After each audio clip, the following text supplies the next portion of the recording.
Hi everyone, and welcome to this tutorial. We're going to be talking today a little bit about the chi-square statistic and how to use the chi-square statistic with data in SPSS, and a little bit about an interpretation of that. But before we do that, I just wanted to go back, recap a little bit about significance rates and alpha and how we go about using that in hypothesis testing.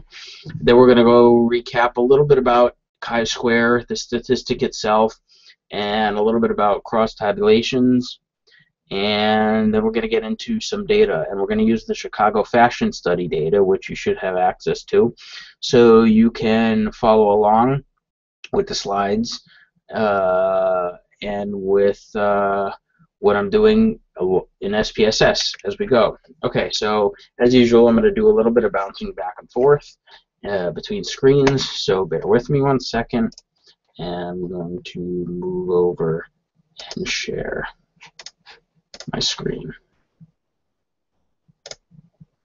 Okay, so we're talking about segmentation in chi-square, and the first thing I want to start off with is a little bit about significance testing. And we have talked a little bit about error rates and beta error, type 2 error versus type 1 error or alpha error. We do this in the scope of null hypothesis testing. So what is alpha? Well, alpha defines the likely values of the sample statistic if the null hypothesis is true. Essentially, what we're talking about is the rejection region of the sampling distribution. When are we going to reject the null hypothesis, or when are we going to say that it's supported? We do this by using alpha, which is the level of significance. And as you see here, the typical values are 0.01, 0.05, or 0.10. What this corresponds with is probability rates as percentages. So 1%, 5%, 10%.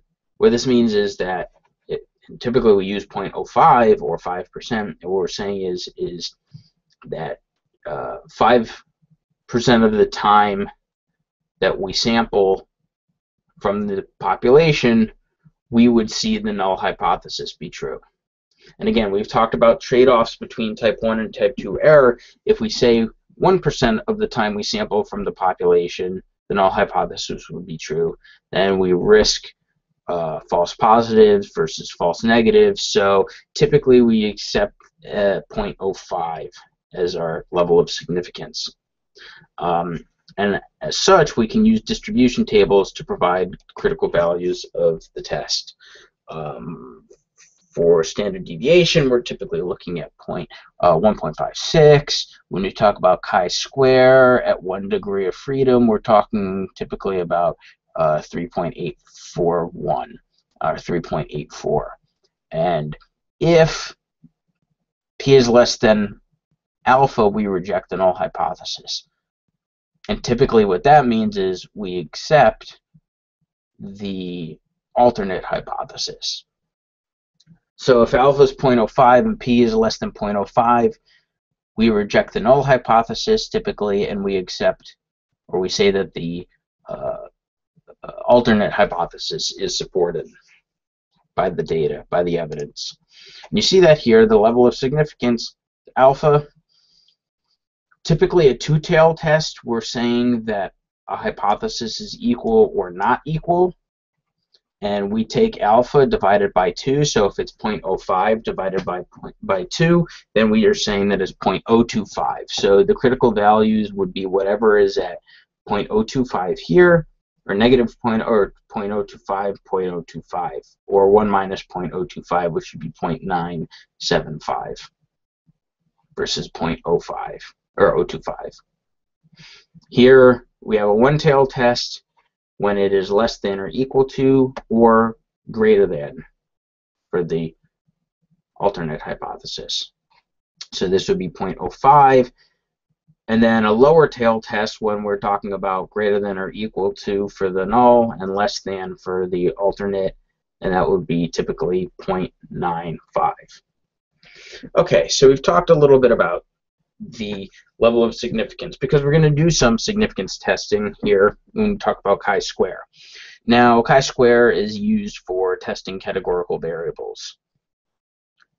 chi-square is used pretty much exclusively and extensively when we're talking about testing differences between categorical variables. So remember, categorical variables only equals chi-square, categorical variables equals chi-square.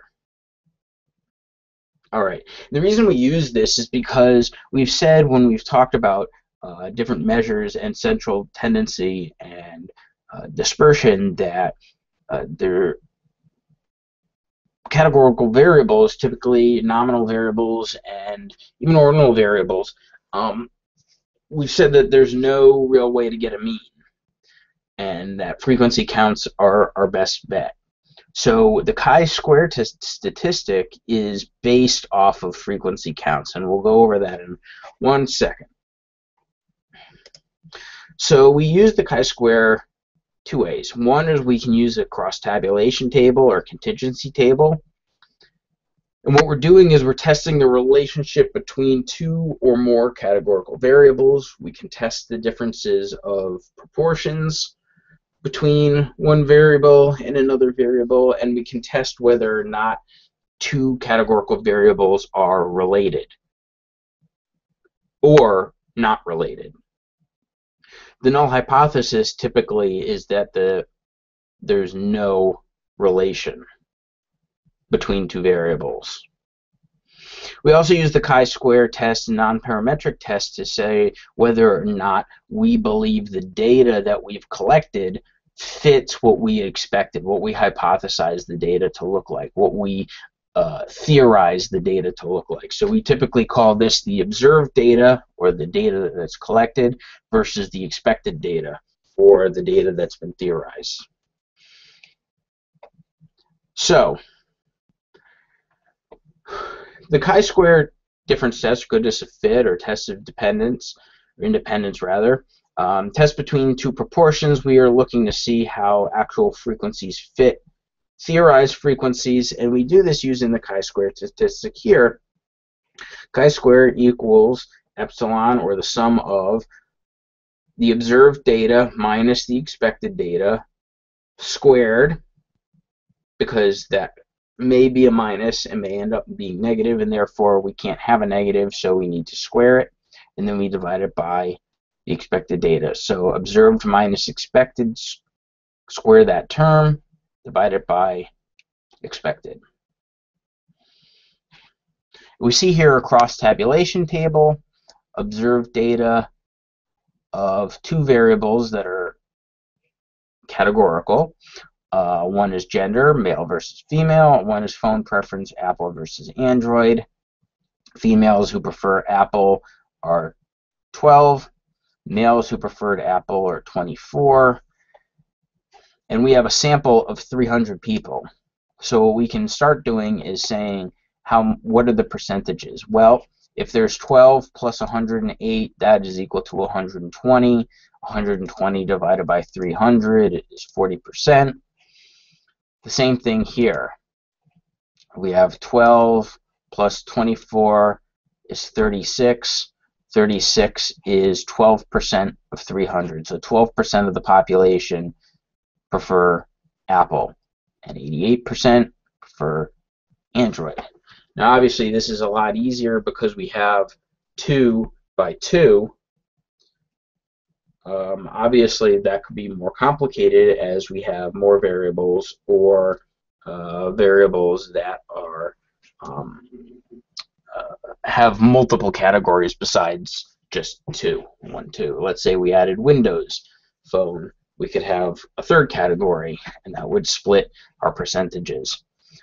But for now, we're just going to deal with something simple like a 2 by 2 in this particular example. And so you can see the percent within female. If this is 12 divided by 120, that would be 10%. 108 divided by 120 is 90%.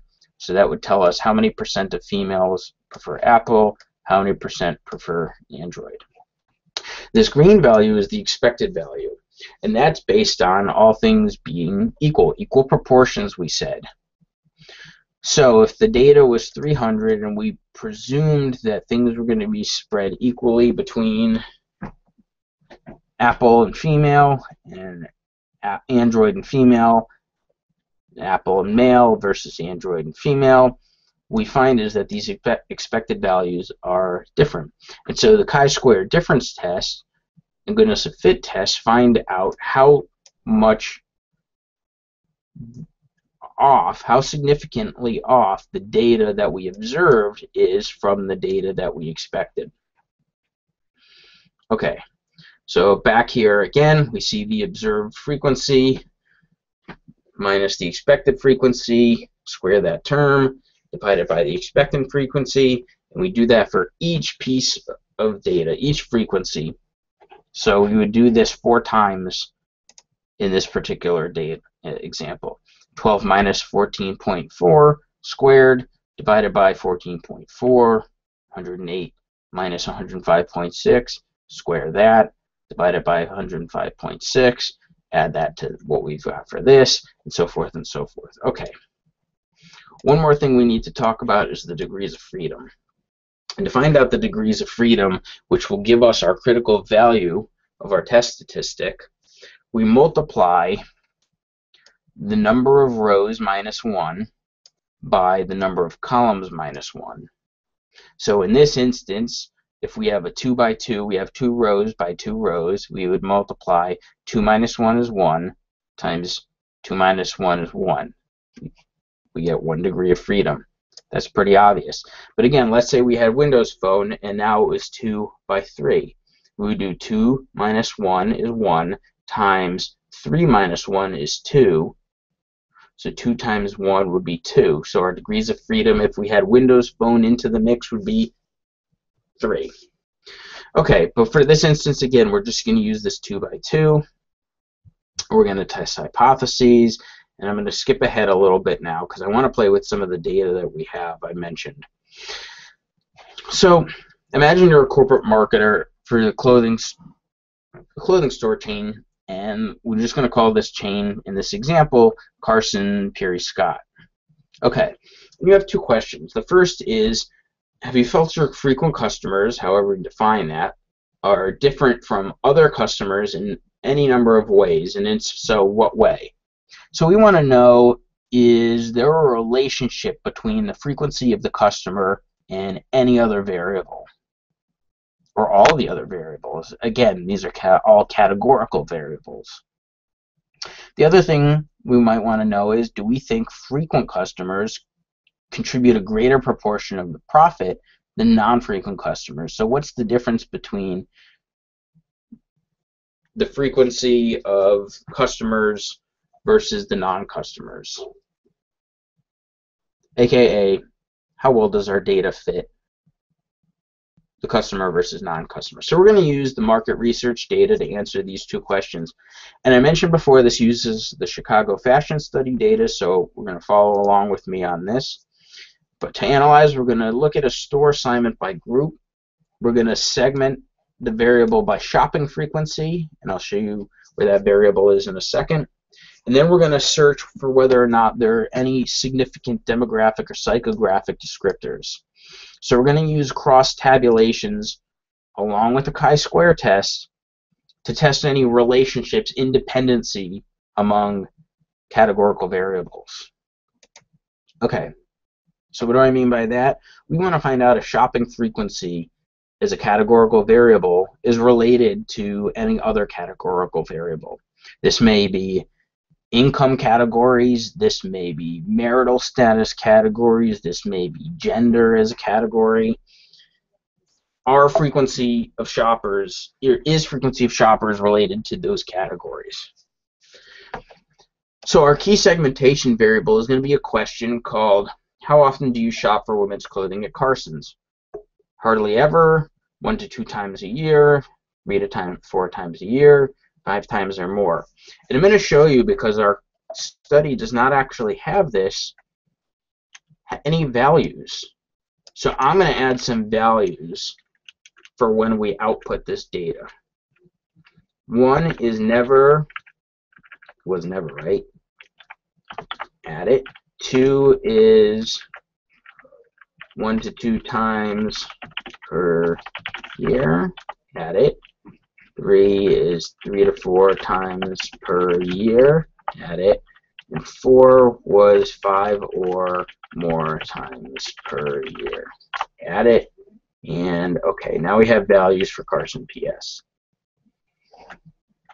Okay, so our key question is, given there are different segments defined by shopping frequency, aka 1, 2, 3, 4 segments, what are significant demographic and lifestyle characteristics that differentiate one segment from another? In other words, if we define shopping frequency, what other characteristics can we differentiate? Can we differentiate our segments? We see here a number of variables that are demographic that can give us information about our shoppers. So I'm going to use I'm just going to check a step ahead for a second. Okay. I'm going to go run a tabulation of different demographic variables, and I'm going to go to Analyze, Analyze, Descriptive Statistics, Cross Tabs, and for my column, I'm going to show, again, this was for frequency of shopping, Carson PS, and then I have a couple of demographic variables, such as age, marital status, and income. We've labeled these in this particular example, in this particular research data, as categorical. So I'm going to input those into my rows. And again, you'll see here that I've got 3 variables. What does that mean? Well, that obviously means my proportions are going to be different, but it also means that my degrees of freedom are going to be different because I now have 3 rows and 1 column.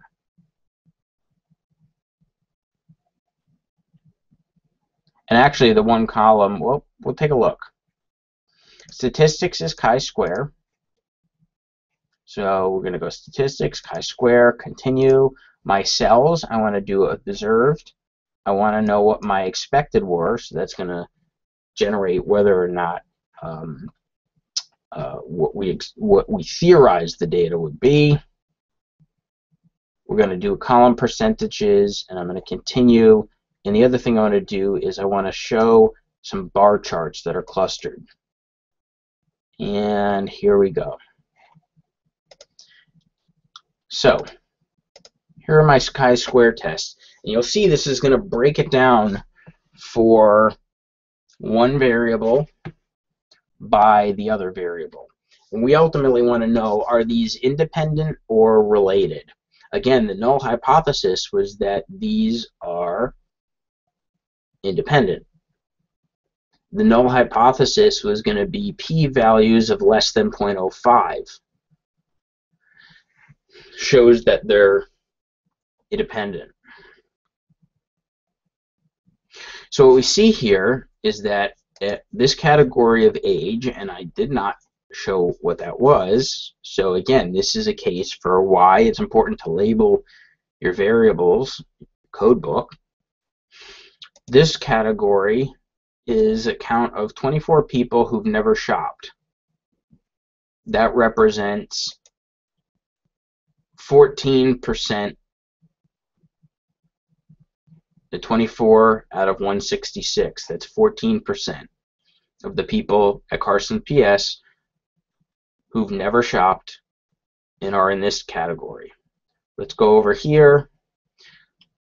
40 people out of 188 represent 21.3% of people at this age category 4 who shop at Carson PS 3 to 4 times a year. Our expected count was 38.4. It looks relatively close, but we need to know that statistically. So again, we're going to calculate the chi-square statistic for all of these observed counts and versus expected counts. Well, we let SPSS do that for us because we have a lot of data. We have 1,000 cases, 1,000 respondents. So we let SPSS, again, we said we would find what the degrees of freedom are as the number of rows, 1, 2, 3, 4, 5, 6, minus 1, times the number of columns minus 1, 1, 2, 3, 4, 5. So 5 times 4 minus, so I said 5, 1, 2, 3, 4. I think I got confused by 5 times here. 1, 2, 3, 4 minus 1 is 3. 1, 2, 3, 4, 5, 6 minus 1 is 5. So 3 times 5 is 15. And you can see right here the degrees of freedom is 15. Now, I would need to go to a distribution table to find out what the critical value is at 15 degrees of freedom. But SPSS has already done that when it calculated, and it said that we have a P of 0.000. What does that mean? Well, we had said that if P is less than 0.05, that we would reject the null hypothesis, that they are not related. They actually are not related. They are actually different. There are differences between the people who are at this age and never shop versus the people who are at this age and shop 3 to 4 times a year. So we reject the null hypothesis and we accept the alternate hypothesis. And we can see that in our bar chart where we have never 1 to 3. You can see here our key. And as people are older, they seem to shop more. And then they don't. So ultimately, we can interpret that even in terms of logical sense about this. I'm not quite sure, again, which this age demographic was, but I would imagine maybe it's 25 years old to 35 years old, where there's a lot more disposable income and are shopping more. So there is some intuitiveness to it, interpreting the data. Again, we're making inferences about populations using a sample. This one is marital status. So we look here, we ran it, the crosstab, and we can interpret this crosstab, and then we look at the chi-square test, and we set our significance at p less than 0.05, would be rejecting the null hypothesis, but we have a p that's greater than 0.05, so therefore we would likely be supporting the null hypothesis. We would likely say that there is no relationship between marital status and how much they shop at Carson PS. And you see that again here.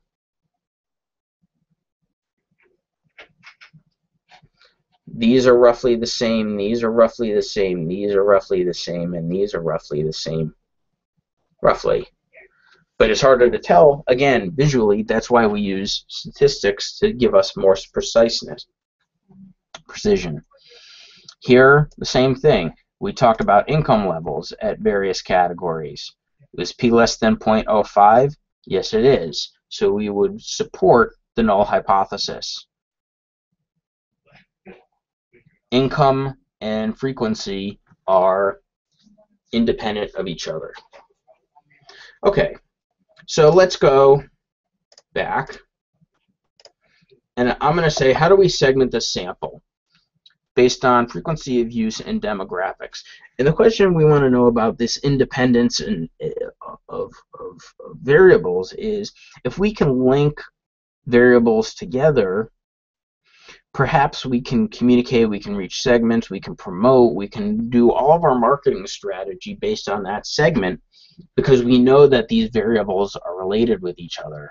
And that may help us narrow down what our target segment is, and therefore what's going to be the appropriate strategy to use with that segment.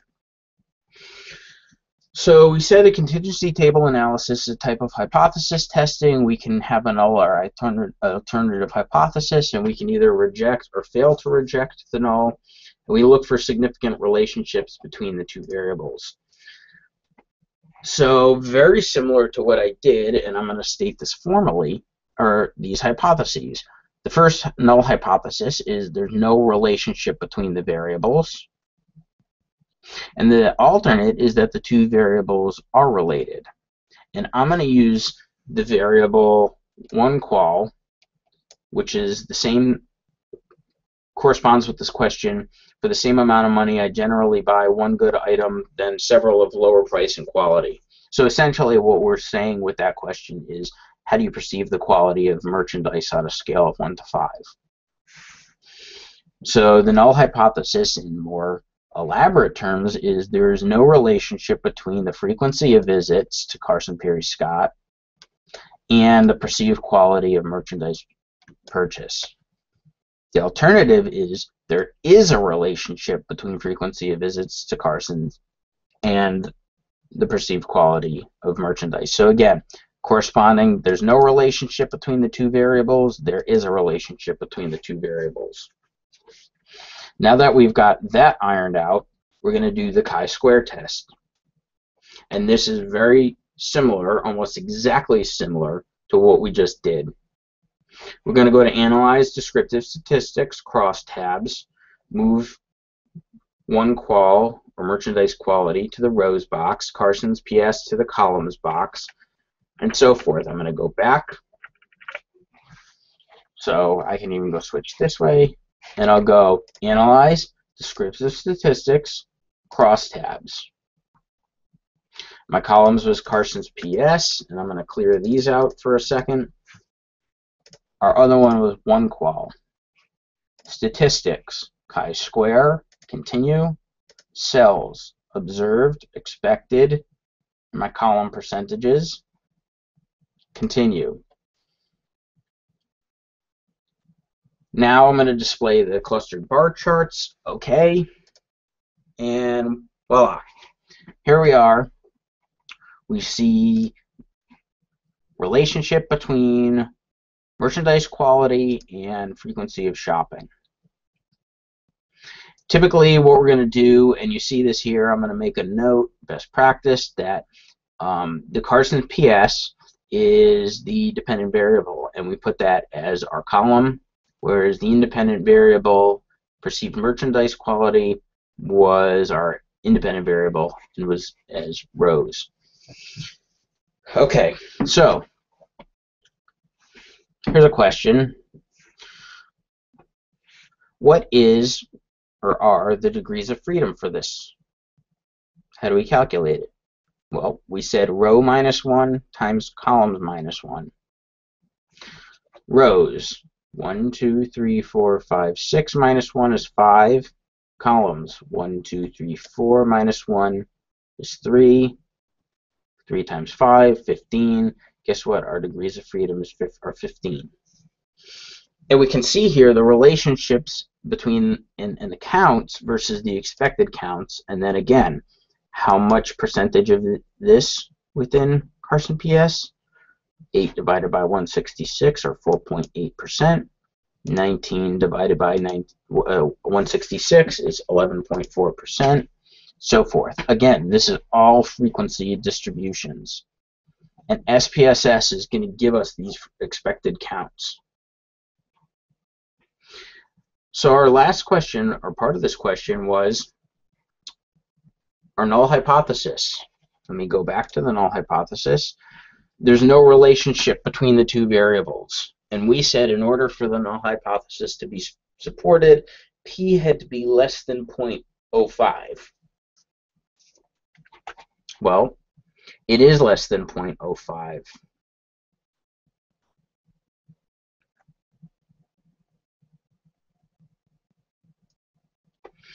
Actually, did we say that P? No, we said that P would be greater than 0.05. Let's go back, check this again. When p is less than alpha, 0.05, we reject the null hypothesis. So we reject, because p is less than 0.05, we reject this null hypothesis. And if we reject the null hypothesis, typically we are supporting the alternate hypothesis. Let's go back one more time and see what happens. Whoops. If we accept the null hypothesis, we're saying there's no relationship between the frequency of visits and perceived quality. But there is, because we rejected that. So we accept or support this alternate hypothesis. There is a relationship between the frequency of visits and the perceived quality of merchandise. Now let's go back and say, okay, if the p-value associated with chi-square is greater than 0.05, aka we reject. Well, if the p-value is associated with chi-square greater than 0.05, we conclude there's no significant relationship between the two variables. Right. Okay, that's fine. Because then we're accepting the null hypothesis. There's no relationship between two variables. But if the p-value is less than 0.05 and we reject the null hypothesis, then we're saying that the alternative must be supported, which means that there is a relationship between the two variables. But interpreting this matrix of a 4 by 6 is fairly difficult. We want to know what that relationship is between the two. So let's see if we can close the gap a little bit, and we're going to create some new variables using the existing variables, and we're going to try and do another test. So we're going to try and test merchandise quality with shopping frequency with a smaller or broader categorization. So to create a new variable, what I'm going to do is I'm going to say transform, oops, let's go back to this, transform recode into different variables. My input variable was Carson PS, and my values I need to change. My old values are a range of 1 through 2. The new value is going to be 1. Next one is going to be a range of 3 through 4, and the value for that is going to be 2.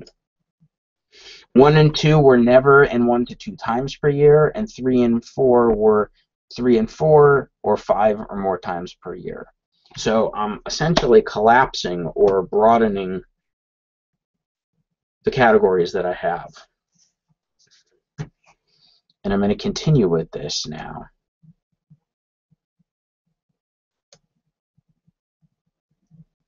And I need to output this as a new variable. So what should we call that? Carson new. Carson new. Whoops. Change. So there's a little technique in there. So again, I would go to the variable I want. So let's say this was express. I'd go to old and new variables. I would do a range 1 through 2 and make that value now 1. And 3 and 4 through 4 are going to be 2.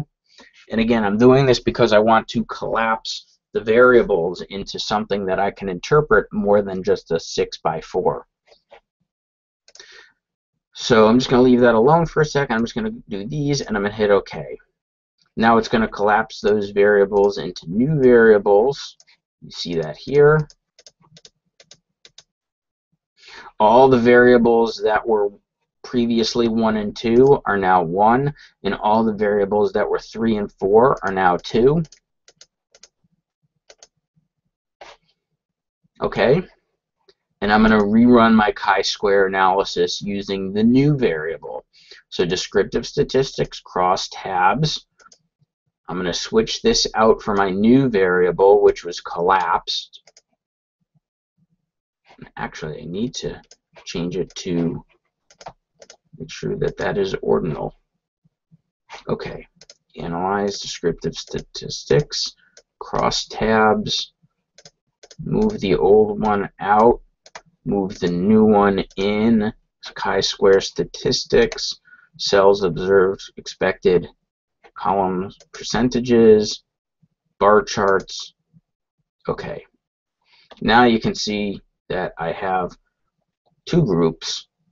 Never, essentially 1 are the nevers and 1 to 2. The 2 are the 3 to 4 or 5 or more, and then the perceived quality. Now you see that these are collapsed a little bit better. The degrees of freedom, 1, 2, 3, 4, 5, 6 minus 1 is 5, times 1, 2 minus 1 is 1, so 5 times 1 is 5 degrees of freedom.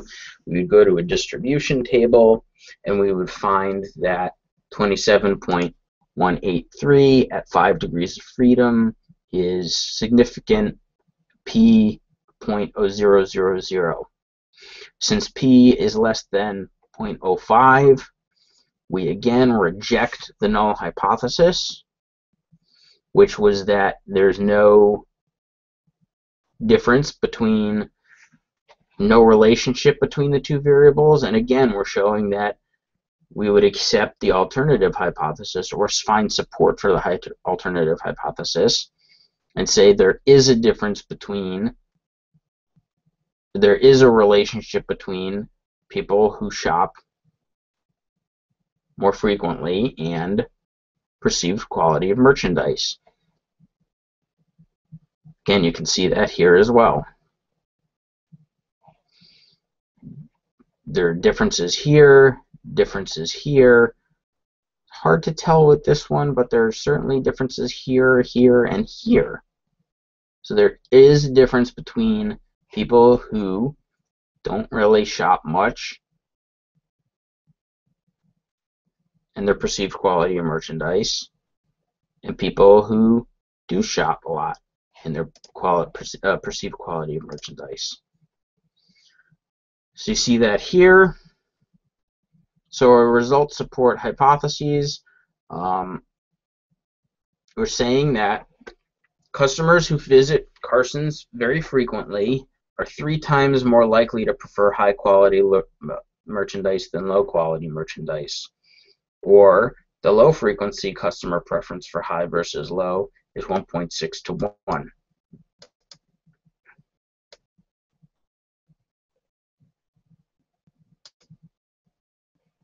So you see that here.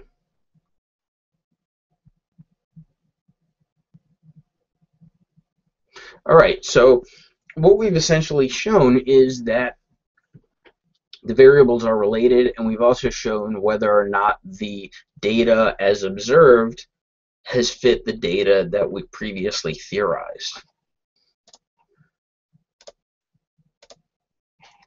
Right, let's go back.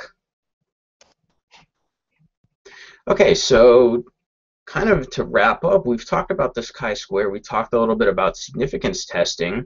One of the things that I want to show you very briefly, if I can call it up. Whoops.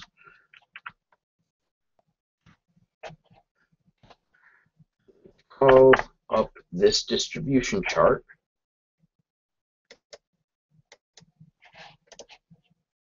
Let's switch back. Okay, if I go to, I have here, it was in one of the previous slides, in one of the last lectures, the UCLA distribution graphs. This is actually a pretty solid calculator, an easy resource to use. So it defaults to normal distribution. And I am going to go up to the chi-square distribution, which you can see looks like this. It's what we call non-parametric. It's not typically normally distributed. Here's where it allows us to change the degrees of freedom. You can see what happens as I change the degrees of freedom. Let me go to something that's even more, 52, 3. You can see as I add more degrees of freedom, the distribution changes. I'm going to go back to 1. Okay, 1 degree of freedom, and I'm going to click on the right side of this. You can see here, you can see over here where it says right, I want to look at where it is at about 0.05. 0.05. So moving it, moving it, moving it. It's getting lower to 0.05 and about there. 3.84. Or the right cutoff is 3.84. So that would tell us what our critical value is at 1 degree of freedom. We had said 5 degrees of freedom. So that's what the distribution looks like. Now let's go back. What's our right cutoff to 0.05 alpha? Well, keep going and keep going. I'm going to keep going. Aha. It's about there. 11.08. Anything that is 11.08 or greater would be rejected. We would reject the null hypothesis. And we would accept or say that the alternative hypothesis is supported because we've rejected the null hypothesis.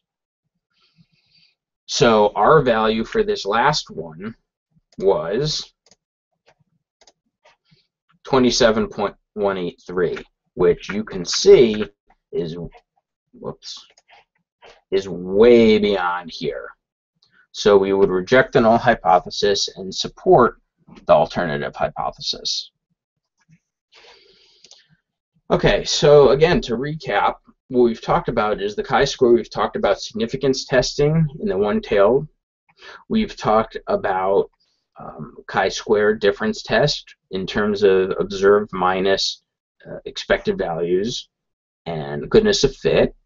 We've talked about testing the independence of multiple variables that are categorical, and using hypothesis testing and our chi-square statistic to determine whether or not there are relationships between two variables.